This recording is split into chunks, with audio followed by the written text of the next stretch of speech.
अस्सलाम वालेकुम दोस्तों, मैं हूं आपका दोस्त Mohammad Saqib, mind sciences trainer, writer और सक्सेस कोच। और आप सबका वेलकम कहते हैं मोहम्मद साकिब माइंड ट्रांसफॉर्मर में। मेरे दोस्तों, ये कहानी है एक उकाब की ईगल की, जो फ़ज़ाओं का बादशाह एक दिन जंगल के ऊपर परवास कर रहा होता है कि एक अजीब मंजर देखता है। देखते एक शेर ने एक बकरी को अपनी पीठ पर बिठाया हुआ है और वो बकरी को लेकर स्लो स्लो आराम आराम से जा रहा है। वो ऊपर से देखता रहता है और देखता है कि बकरी को लेकर वो शेर घास की चरागा के पास जाके छोड़ देता है उसको।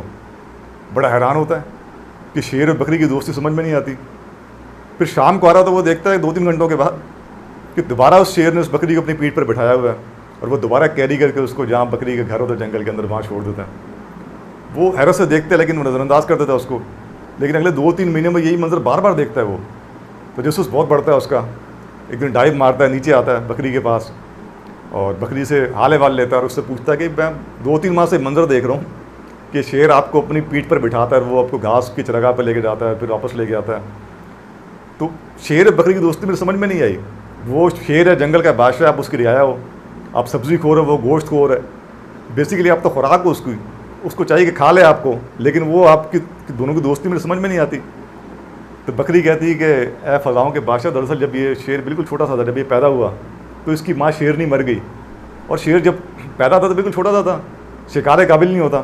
तो कहता ये अपने भट्ट में था और ये भूखा प्यासा मरने वाला था, मुझे तरस आया उसके ऊपर और मैंने कई दिन जाकर इसको अपना दूध पिलाया। तो बकरी कहती है कि मेरा एहसानमंद है, इसलिए अब ये जवान हो गया, जंगल का बादशाह बन गया और मैं बूढ़ी हो गई तो मेरा ख्याल रखता है। और साथ ही बकरी ज़ोर दे कहती है, फ़ज़ाओं के बादशाह, मेरी एक बात याद रखना, तू भी लोगों पे एहसान किया कर, क्योंकि एहसान कभी रायगा नहीं जाता। तो ईगल उसकी बात पल्ले से बांध लेता, कहता है ठीक है, ओके, मैं आपकी बात पे अमल करूँगा। और ईगल उड़ जाता है। 3-4 महीने और गुजरते हैं। फिर एक दिन ईगल फिर ऐसे ही डाइव मारता है, इसके पास आता है। वो बकरी देखती है कि ईगल ज़ख्मी है, उसके जिस्म से खून निकल रहा है, लड़खड़ा रहा है, कमज़ोर हो गया और वो उड़ भी मुश्किल से रहा था। तो उससे पूछते हैरानी से कि तू इतना ताकतवर है, तू फ़ज़ाओं का बादशाह, तेरा हाल किसने कर दिया? तो ईगल उसको कहता है कि तेरी नसीहत ने। बकरी कहती है कैसे? वो कहती है कि मैं फ़ज़ाओं में उड़ रहा था तो मैंने देखा एक चूहा जो है वो एक तालाब में डूब रहा है, मुझे तेरी नसीहत याद आई कि लोगों पे एहसान किया कर। कहता मैंने डाइव मारी और चूहे को अपने पंजों से पानी से निकाले खुशकी पे रख दिया। लेकिन कहता सर्दी बहुत थी, वो चूहा सर्दी से बेहोश हो गया था, थर थर काँप रहा था। मैंने कहा ये तो मर जाएगा, सर्दी से मर जाएगा, तो मुझे उसकी केयर करनी चाहिए।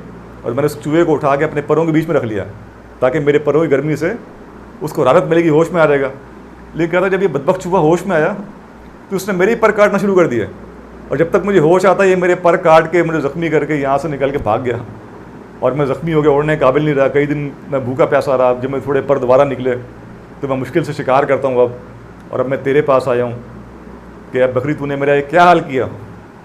तो बकरी उसको एक बात कहती है। बकरी कहती है, फ़ज़ाओं के बादशाह, तू मेरी एक बात भूल गया था, तू मेरी एक बात भूल गया था कि मैंने एहसान शेर पे किया था।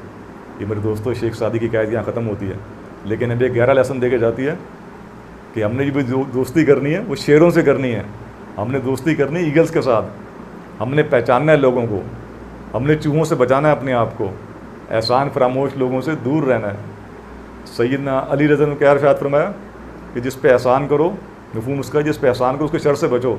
आप किसी कंपनी में जॉब करते हैं, आपने अपने रेफरेंस से एक बंदा वहाँ रखवा दिया और आप देखेंगे वो बंदा आपकी जड़ें काटना शुरू कर देगा। वो बंदा आपके नाम पर लोगों से कर्ज लेगा, उस बंदे को छुट्टी चाहिए वो आपके पास आ जाएगा। वो बंदा आप ऑफिस की बातें, आपकी बातें अगर आपकी फैमिली का बंदा आपके घर पे बताएगा, आप रखवा के फंस जाओगे उसको। तो आपने पहचानना है कौन शेर है, कौन ईगल है और कौन चूहा है, और उसके हिसाब से अपने फ्रेंड सेट करने हैं। मेरे दोस्तों, आप उन 5 लोगों का एवरेज हो जिनके साथ मैक्सिमम टाइम स्पेंड करते हो। शेरों के साथ टाइम गुजारना सीखें, कामयाब लोगों के साथ टाइम गुजारना सीखें, ईमानदार लोगों के साथ टाइम गुजारना सीखें, एथिक्स के पाबंद लोगों के साथ टाइम गुजारना सीखें। ऐसे लोग जिनका बड़ा विजन होता है, बड़ी सोच होती है, बड़े ख्वाब होते हैं, उनके साथ टाइम गुजारना सीखें।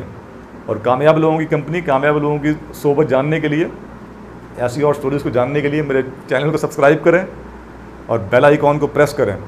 और याद रखें, जब तक आप नाकाम लोगों में, जब तक आप चूहों में, जब तक आप कबूतरों में, जब तक आप बकरियों में उठना बैठना नहीं छोड़ेंगे, तब तक मेरे दोस्तों आप शेर नहीं बन सकेंगे, तब तक आप ईगल नहीं बन सकेंगे। तो अपनी कंपनी को चेक करें, अपनी कंपनी में कामयाब, साले, एथिक्स वाले, विजन वाले, अच्छे ख्वाब देखने वाले ज़बरदस्त लोग लेकर आएँ और लाइफ को लेकर जाएँ नेक्स्ट लेवल पे। And don't forget that this is Mohammad Saqib and I am your friend and I am going to help you. Thank you very much.